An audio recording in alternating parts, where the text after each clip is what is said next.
Gumulong na ang BICAM deliberations para sa pambansang budget. At sa unang pagkakataon, ni-livestream yan. Live mula sa PICC sa Pasay, nasa frontline ng balita niyan si Rainiel Pawid. Rainiel, kumusta ang sesyon ngayon na ni-livestream? Etong pagdinig nga tungkol sa ating national budget.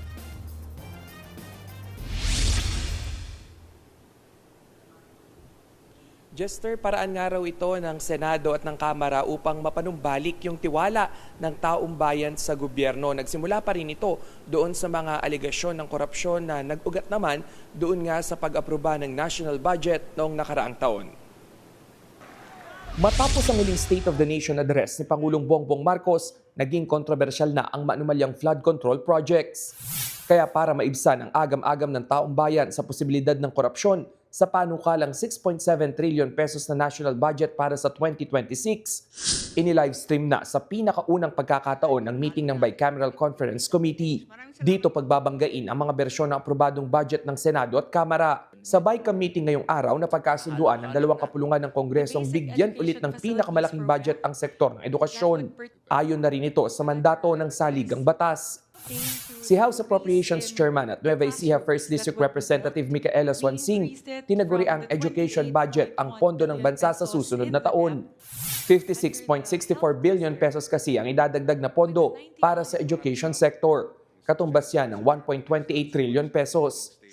Na ito ay isang budget na inyong mapagkakatiwalaan.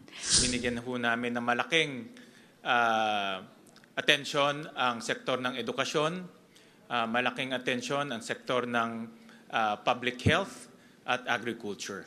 Dahil sa dagdag budget, higit 100 state universities and colleges daw ang mapopondohan ng buo sa 2026. 2.49 million estudyante ang makikinabang. May pondo ring inilaan para sa 180-day feeding program para sa mga mag-aaral.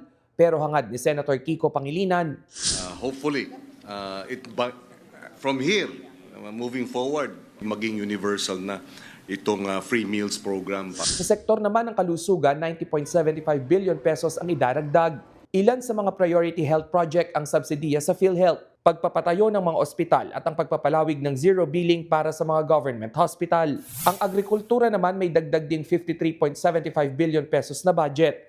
1.43 million na magsasaka at mangingisda raw ang mabibigyan ng 7,000 pesos na ayuda bawat isa. 74.5 billion pesos naman ang ilalaan para sa mga farm-to-market infrastructure. Samantala, tinapyasan na rin ang pondo ng Controversial and Program Appropriations o yung tinatawag na standby funds. Mula sa 363.4 billion pesos ngayong 2025, magiging 243.3 billion pesos na lang ito sa 2026. Sa kabila ng mga napag-usapan sa unang araw ng BICAM meeting, may hinahanap naman agad na tatalakaying pondo si Senator Amy Marcos. So ang tanging kulang lamang ay yung mahiwagang DPWH. Yun lang po. Agad namang nilinaw ni Senate Finance Committee Chair Sherwin Gatchalian na bukas pa nakatakdang talakayin ang DPWH budget. Number 4058 as approved by the Senate.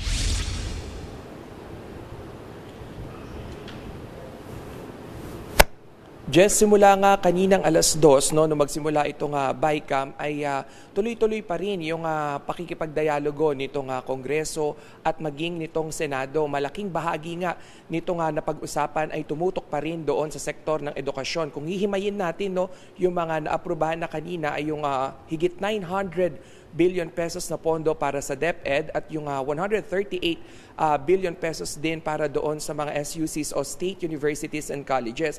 Nag-focus sila doon nga sa pagpapaunlad sana ng mas marami pang classroom at pagbibigay ng mas maganda pang mga research program para naman sa mga estudyante. Doon nga sa mga pondo na nabanggit, sinabi nga nitong Senado at nitong Kongreso na almost 35,000 na school facilities o mga classroom yung magagawa. At bukas nga, yung pinakaabangan ay yung pagtalakay naman doon sa pondo ng DPWH kung saan ito nga yung nagbukas doon sa marumi at maanumalya na mga flood control projects na hinaharap natin ngayong taon. Jester. Live mula sa Pasay City, maraming salamat, Rainiel Pawid. Mga kapatid, Jess De Los Santos po ang inyong kasangga sa paghahatid ng balita para sa may alam at may pakialam. Para sa tuloy-tuloy na makabuluhang balitaan, mag-follow at mag-subscribe na sa social media pages ng News 5.